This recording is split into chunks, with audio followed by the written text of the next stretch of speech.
આજરોજ ઢુવા ગામ અને ઢુવા રનિંગ ગ્રાઉન્ડ અને સમસ્ત ઠાકોર સમાજનું ગૌરવ એવા નરેશજી કુરશીજી સાંથલિયા અગ્નિવીર આર્મીમાં 7 મહિનાની ટ્રેનિંગ પૂરી કરીને પોતાના માદરે વતનમાં પધાર્યા। ઢુવા ગામના 18 આલમના લોકો, ઢુવા ગ્રાઉન્ડના દોડવીરો અને બહોળી સંખ્યામાં લોકો હાજર રહી નરેશજી કુરશીજી સાંથલિયાનું ખૂબ જ ઉમળકાથી જય હિન્દના તથા ભારત માતા કી જયના નારા સાથે માદરે વતનમાં વરખોડું અને ભવ્ય સ્વાગત કરવામાં આવ્યું હતું। આખું ગામ દેશભક્તિના રંગે રંગાયું। ગામના લોકોની સાથે સગાવાલા અને સમાજના આગેવાનો હાજર રહ્યા અને ખૂબ જ હર્ષોલ્લાસ સાથે સ્વાગત કરવામાં આવ્યું।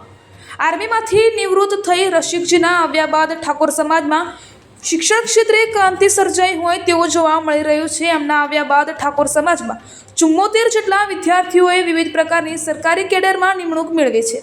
ઠાકોર સમાજ કર્મચારી મંડળ સંચાલિત ઠાકોર સમાજ લાઇબ્રેરીનો ઉદ્દેશ હર ઘર સરકારી નોકરી છે અને રસિકજીનો ગોળ 100 કર્મચારી બનાવવાનો છે, જેમાં તેઓ ખૂબ સારી રીતે સફળતા મેળવી રહ્યા છે।